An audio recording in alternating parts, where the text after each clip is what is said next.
दोस्तों नमस्कार। ये है मार्गदर्शन फॉर सिविल सर्विसेज। मैं अनुराग चौधरी। दोस्तों आज की वीडियो में हम सॉल्व करेंगे उत्तर प्रदेश लोक सेवा आयोग द्वारा आयोजित गवर्नमेंट इंटर कॉलेज प्रवक्ता यानी जीआईसी प्रवक्ता के लिए उपयोगी सामान्य अध्ययन का प्रैक्टिस सेट, जिसमें हम जीआईसी के प्रारंभिक परीक्षा पैटर्न के अनुसार 40 प्रश्नों को सॉल्व करेंगे। दोस्तों जैसा कि आप जानते हैं, जीआईसी प्रवक्ता प्रारंभिक परीक्षा में कुल 120 प्रश्न पूछे जाएंगे, जिसमें 40 प्रश्न सामान्य अध्ययन और 80 प्रश्न आपके चुने गए वैकल्पिक विषय से पूछे जाएंगे। आप जानते हैं कि अब की जीआईसी प्रारंभिक परीक्षा ये 19 सितंबर को आयोजित होनी है। इसी को ध्यान में रखकर हम जीएस के अधिक से अधिक प्रैक्टिस सेट को सॉल्व करेंगे, ताकि आप इस भाग में अधिक से अधिक प्रश्नों को सही सही अटेम्प्ट कर सकें। तो आइए सॉल्व करते हैं आज का प्रैक्टिस सेट। जीआईसी प्रवक्ता परीक्षा सामान्य अध्ययन का प्रैक्टिस सेट संख्या 24। दोस्तों सामान्य अध्ययन के 23 प्रैक्टिस सेट हम पहले ही सॉल्व कर चुके हैं, जो आपको जीआईसी प्रवक्ता प्ले लिस्ट में मिल जाएंगे। तो आइए शुरू करते हैं आज का प्रैक्टिस सेट। आज के प्रैक्टिस सेट का जो पहला प्रश्न है दोस्तों, देखिए इतिहास से संबंधित है। ये है कि राख का टीला निम्नलिखित में से किस नौपाषाणिक स्थल से संबंधित है। ऑप्शन है आपके बुदिहाल, संगनकल्लू, कोल्डिहवा या ब्रह्मगिरी। तो सही उत्तर है दोस्तों आपका ऑप्शन बी, संगनकल्लू। राख का टीला दोस्तों संगनकल्लू से संबंधित है। और आप जानते हैं कि कर्नाटक में मैसूर के पास बेल्लारी में संगनकल्लू नामक नवपाषाणकालीन पुरास्थल, यहाँ से राख का टीला मिला है। और विद्वान मानते हैं कि यहाँ जानवरों का गोबर इकट्ठा करके आग लगा दी गई थी, जिससे ये टीला बना है। बुदिहाल भी एक पुरातात्विक स्थल है जहाँ से राख के ढेर पाए गए हैं। तो सही उत्तर है दोस्तों संगनकल्लू। ऑप्शन बी आपका सही उत्तर है। राख का टीला संगनकल्लू नौपाषाणिक स्थल से संबंधित है। अगला प्रश्न है दोस्तों, जैन आगम किस भाषा में लिखे गए हैं? पाली, प्राकृत, मागधी या अवधी। तो सही उत्तर है ऑप्शन बी, प्राकृत भाषा में। दोस्तों जैन आगम प्राकृत भाषा में लिखे गए हैं, जो उस समय आम लोगों की भाषा थी।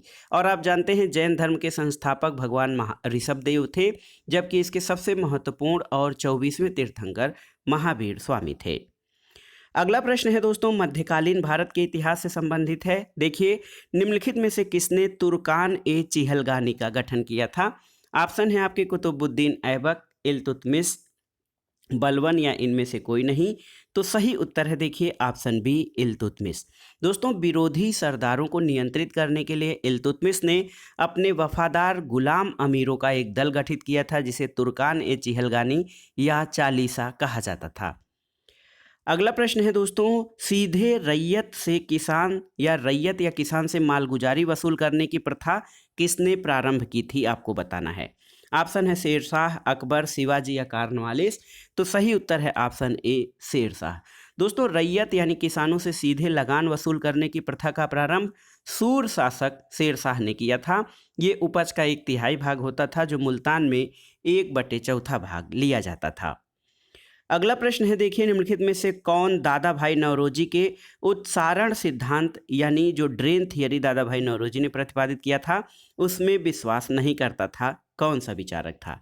ऑप्शन देखिए, Bal Gangadhar Tilak, RC Dutt, MG Ranade या सर सैयद अहमद खान। तो सही उत्तर है option D, sir Syed Ahmad Khan.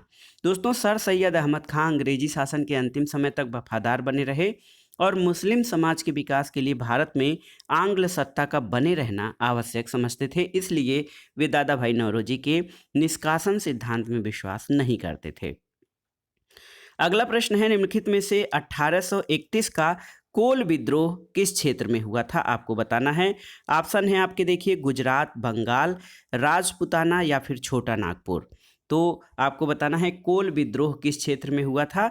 तो सही उत्तर है ऑप्शन डी, छोटा नागपुर। दोस्तों 1831 का कोल विद्रोह छोटा नागपुर के सिंहभूम, पलामू, हजारीबाग और मानभूम क्षेत्रों में हुआ था।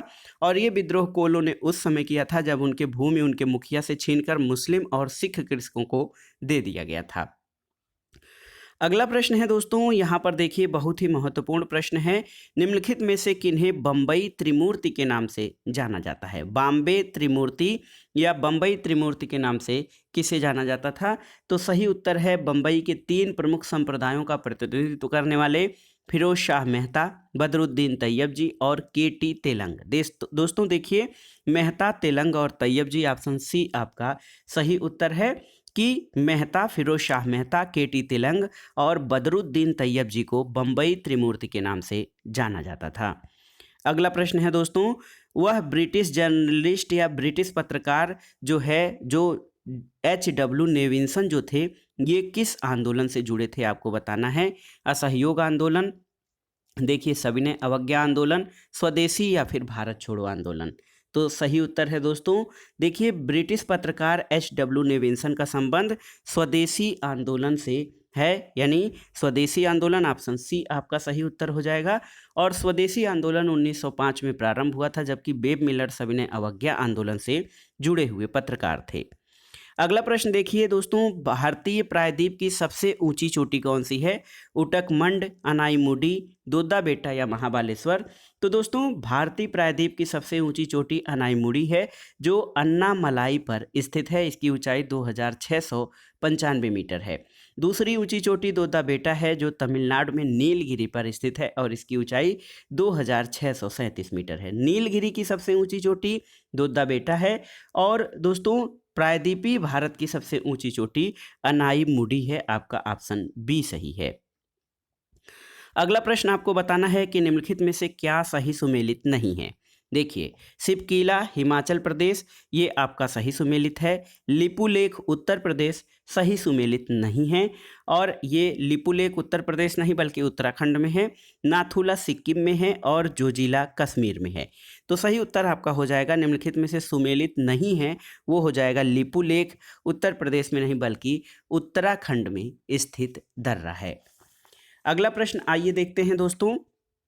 अगला प्रश्न, पृथ्वी स्थित है, यानी आपको ग्रहों का क्रम याद होना चाहिए इस प्रश्न को सॉल्व करने के लिए, सूर्य से दूरी के अनुसार वही पूछ रहा है। तो सूर्य से दूरी के अनुसार देखिए, बुध, शुक्र, पृथ्वी, मंगल, बृहस्पति, शनि, अरुण, वरुण, तो ये ग्रहों का क्रम है दोस्तों। यहाँ पर देखिए बुध, शुक्र, पृथ्वी शुक्र और मंगल के बीच में आती है।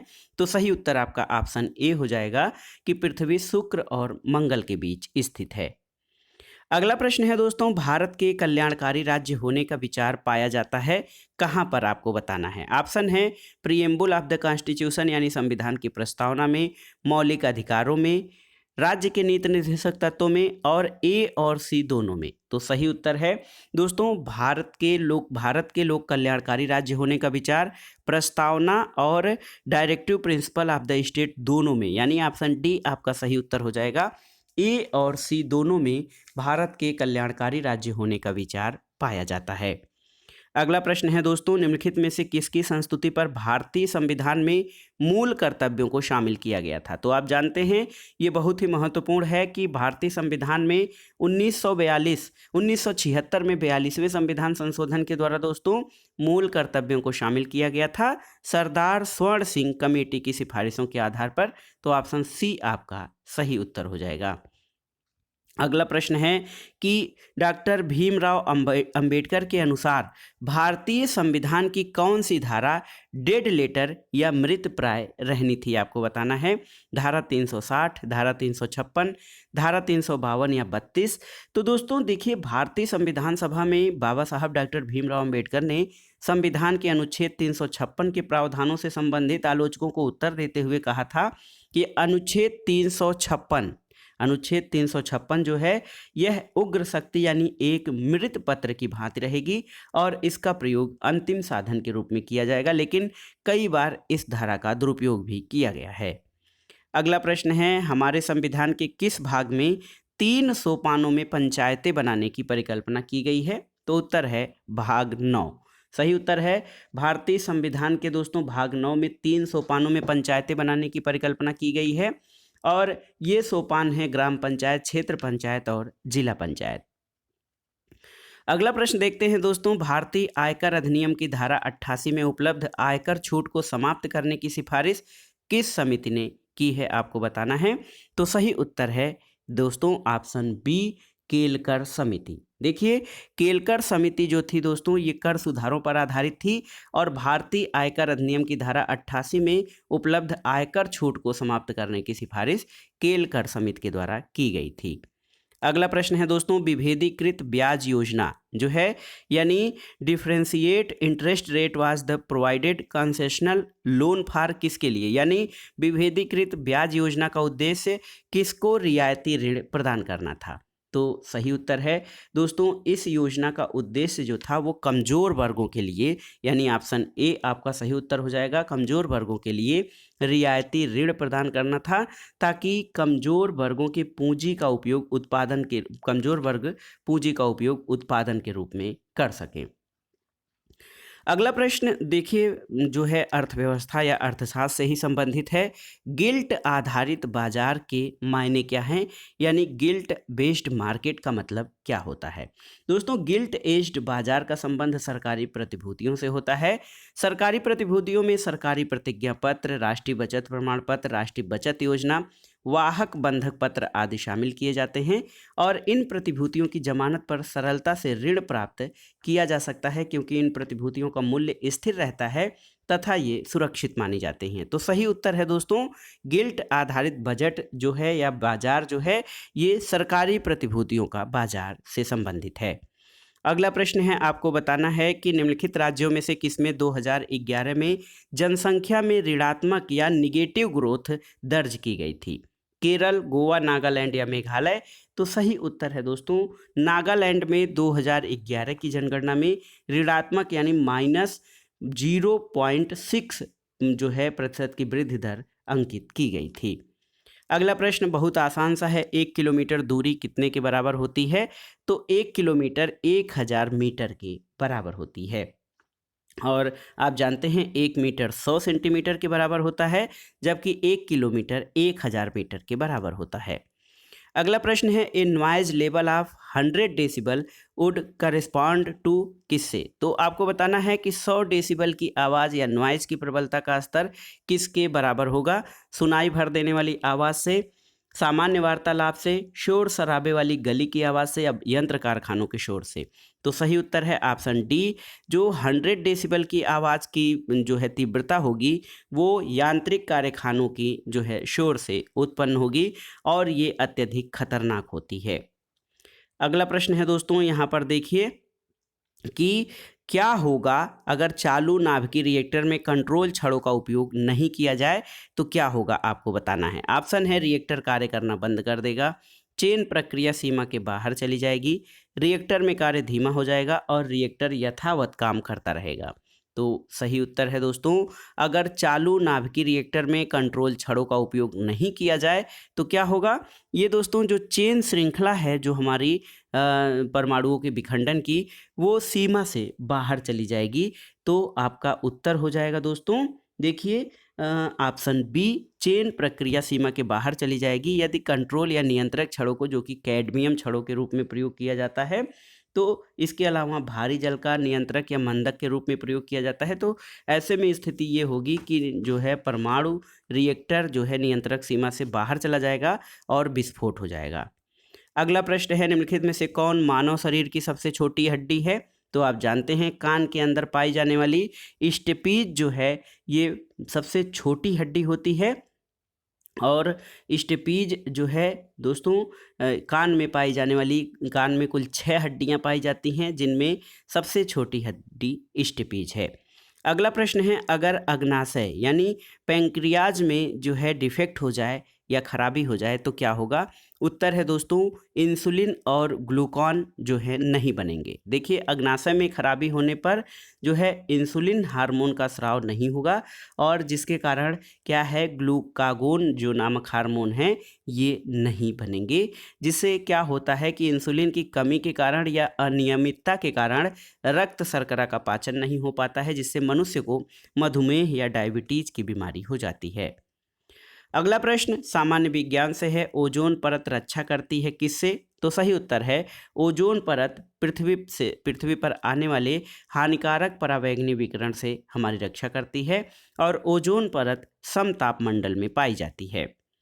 अगला प्रश्न देखिए दोस्तों, सामान्य गणित से है, और इन 40 प्रश्नों में जो सामान्य अध्ययन के 40 प्रश्न हैं, इनमें सभी खंडों से इतिहास, भूगोल, विज्ञान, राज व्यवस्था, अर्थव्यवस्था, करंट अफेयर्स, इसके अलावा मैथ्स यानी अंकगणित और रीजनिंग से भी 2-3 प्रश्न पूछे जाएंगे। तो उसके लिए आपको गणित और रीजनिंग भी तैयार करना जरूरी है। यहाँ पर देखिए, यदि x to the power 4 minus 2x square minus 3 is equal to 0, तो x की अनेकों में से एक मूल्य ज्ञात करें। जब आप इस प्रश्न को सॉल्व करेंगे दोस्तों, तो x का मूल्य जो हो जाएगा वो जो है √3 हो जाएगा। ऑप्शन ए आपका सही उत्तर है। तो देखिए, बहुत ही महत्वपूर्ण प्रश्न है, इसका उत्तर हो जाएगा ऑप्शन ए। अगला प्रश्न है, देखिए, एक पिता की उम्र उसके 2 बच्चों की उम्र के योग के 3 गुना है। हालांकि 20 साल बाद पिता की उम्र उसके 2 बच्चों की उम्र के योग के बराबर होगी। पिता की वर्तमान उम्र ज्ञात कीजिए। तो देखिए, यहाँ पर जो है बहुत ही आसानी से आप इस प्रश्न को सॉल्व कर सकते हैं। पिता की वर्तमान आयु x वर्ष हो और दोनों बच्चों की आयु y और z वर्ष हो, तो इस समय तो हो जाएगा कि पिता की आयु जो है x इज इक्वल टू, कह रहे हैं x इज इक्वल टू 2 बच्चों की उम्र का 3 गुना 3y प्लस जेड। आप ये फार्मूला एक सेट करेंगे और कह रहे हैं कि 20 साल बाद यानी x प्लस 20, पिता की उम्र में 20 साल जोड़ दीजिए, तो x प्लस 20 बराबर y प्लस 20 प्लस जेड पर z प्लस 20, यानी x plus 20 is equal to Y plus Z plus 40। तो x का मान जब इसको सॉल्व करेंगे तो x का मान 20 निकल जाएगा। तो 20 जो है ये बहुत महत्वपूर्ण है। सही उत्तर आपका हो जाएगा। देखिए, 20 साल पहले जब x का मान निकलेगा तो आपको बताना है पिता की वर्तमान आयु कितनी है। तो सही उत्तर है, पिता की वर्तमान आयु दोस्तों 30 वर्ष है। जब आप 30 वर्ष जोड़ेंगे तो आपको सही उत्तर निकल जाएगा। ऑप्शन ए आपका सही उत्तर हो जाएगा। अगला प्रश्न है दोस्तों, लाभ हानि से। देखिए, ए बी को 10% के लाभ पर एक वस्तु बेचता है और बी उसे 20% के लाभ पर सी को बेच देता है। परिमाणी या परिणामी लाभ कितना होगा? तो देखिए, परिणामी लाभ जो होता है वो x plus Y plus X Y by 100। देखिए, ये फार्मूला याद रखिए, x plus Y plus X Y by 100, ये आपका परिणामी लाभ होगा। इसमें एक जगह आप x के जगह पर 10 रखिए, 10 प्लस 20 प्लस 10 गुणे 20/100, तो यहाँ पे हो जाएगा 10 गुणे 20/100। जब आप करेंगे तो वो 2% आ जाएगा और 10 और 20 30%। तो कुल मिलाकर परिणामी लाभ 32% आपका हो जाएगा। ऑप्शन सी सही उत्तर हो जाएगा। अगला प्रश्न है दोस्तों, किसी काम को जो है किसी काम को 9 दिन में पूरा करता है और बी उसी काम को 18 दिन में पूरा करता है। यदि वे दोनों एक साथ काम करें तो उन दोनों मिलकर पूरा काम कब कर लेंगे? तो ए का 1 दिन का काम 1/9 हो जाएगा, बी का 1 दिन का काम 1/18 हो जाएगा। ए और बी का 1 दिन का काम 1/9 प्लस 1/18 जब आप जोड़ देंगे तो दोस्तों जो है 18, 9 और 18 का लघुत्तम 18 हो जाएगा। तो 3/18 इसका मूल्य हो जाएगा। तो 3/18 मतलब 6 दिन में। तो कुल मिलाकर अगर जो ए और बी दोनों एक साथ काम करेंगे तो ये 6 दिन में काम पूरा कर लेंगे। अगला प्रश्न है दोस्तों, करेंट अफेयर से है कि हाल में ही किस राज्य सरकार ने सरकारी नौकरियों में 33% महिला आरक्षण को मंजूरी दी है? वो राज्य कौन सा है आपको बताना है। तो देखिए, सही उत्तर है पंजाब। पंजाब राज्य सरकार ने दोस्तों राज्य की नौकरियों में महिलाओं के लिए 33% आरक्षण का प्रावधान किया है। अगला प्रश्न भी करेंट अफेयर से है। सिप्री जो कि शस्त्र पर अपनी रिपोर्ट जो है दाखिल करती है। सिप्री दोस्तों, सिप्री रिपोर्ट 2020 के अनुसार शीर्ष हथियार आयातक देशों का सही क्रम बताइए। ऑप्शन है, देखिए, ऑस्ट्रेलिया, सऊदी अरब, मिस्र और भारत। तो देखिए, सबसे अधिक शस्त्र आयातक देश जो है वो है सऊदी अरब, यानी 2 हो जाएगा। उसके बाद दूसरे नंबर पर भारत आता है, यहाँ पर 4 हो जाएगा। फिर आपका आ जाएगा मिस्र, मिस्र का मतलब यहाँ पर 3 हो जाएगा और उसके बाद आएगा ऑस्ट्रेलिया। तो सही उत्तर 2, 4, 3, 1 ये सही क्रम हो जाएगा। 2, 4, 3, 1 ऑप्शन डी आपका सही उत्तर है। सिप्री जो है शस्त्र आयात और निर्यात से संबंधित जो है उन पर सर्वे करती है और अपनी रिपोर्ट देती है।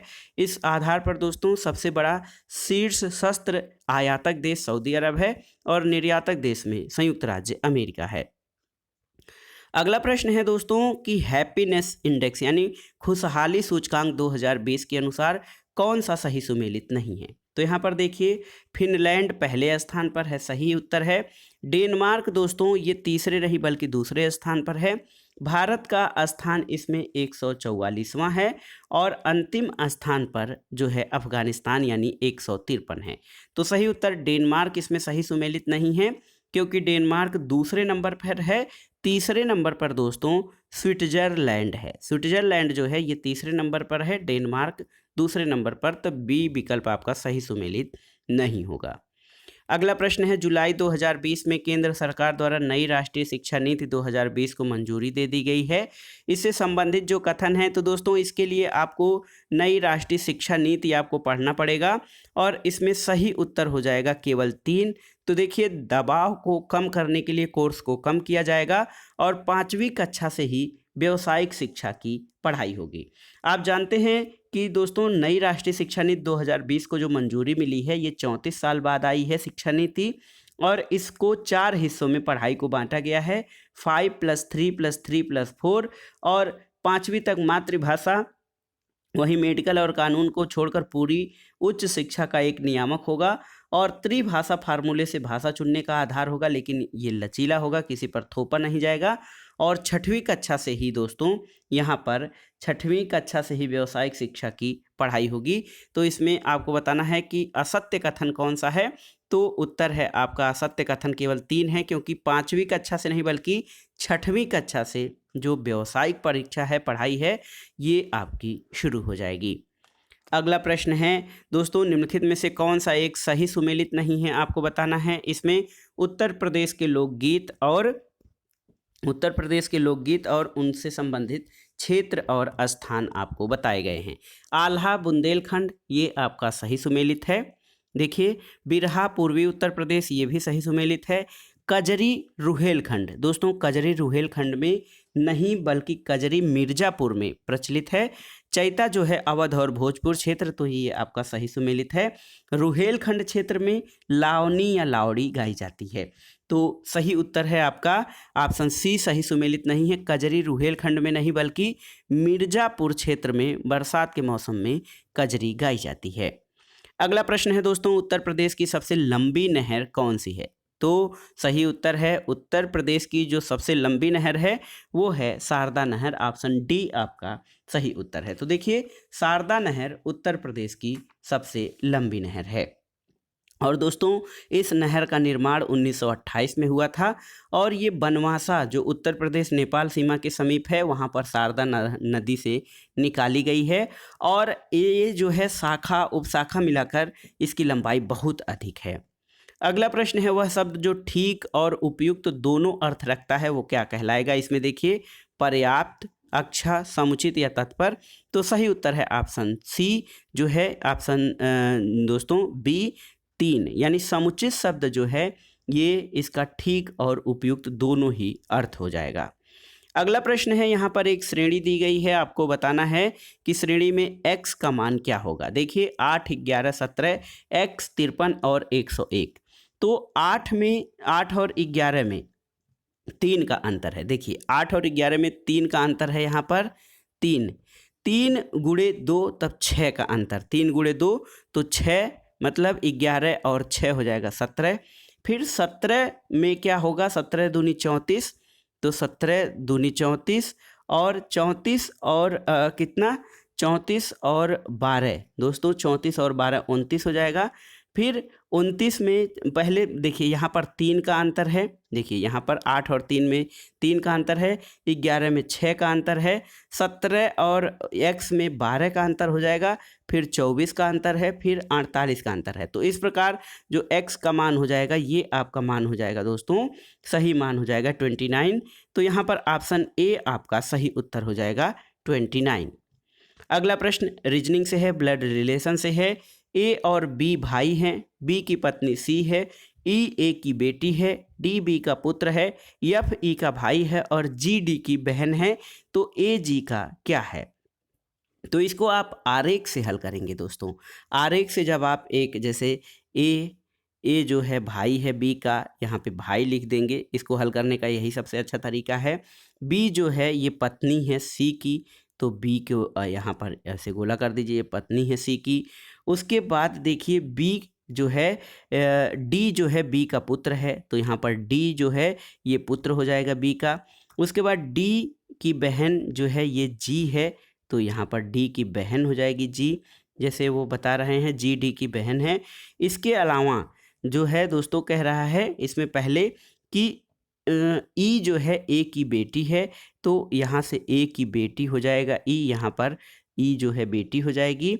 और एफ जो है ई का भाई है, तो ई का भाई जो है वो एफ हो जाएगा। अब यहाँ पे पूछ रहा है कि जी का, दोस्तों ये जी जो है हमारा, इसमें पूछ रहा है कि ए और जी किस प्रकार संबंधित हैं। यहाँ ए है और जी है, तो सही उत्तर है ए जो है दोस्तों ये जी का चाचा हो जाएगा। तो सही उत्तर ऑप्शन सी हो जाएगा आपका सही उत्तर।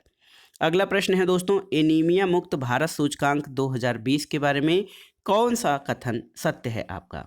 तो उत्तर है दोस्तों, एनीमिया मुक्त भारत सूचकांक 2020 भारत के स्वास्थ्य और परिवार कल्याण मंत्रालय द्वारा जारी किया गया है और इनमें हरियाणा को प्रथम स्थान मिला है और अंतिम स्थान त्रिपुरा को है। उत्तर प्रदेश को 22वां स्थान मिला है। तो यहाँ पर उत्तर प्रदेश का 22वां स्थान है, जबकि अंतिम स्थान त्रिपुरा को मिला है। तो 1 और 2 कथन जो हैं ऑप्शन बी आपका सही हो जाएगा। अगला प्रश्न और इस वीडियो का आखिरी प्रश्न, 12वें ब्रिक्स शिखर सम्मेलन 2020 की अध्यक्षता किस देश के राष्ट्राध्यक्ष ने की है, आपको बताना है।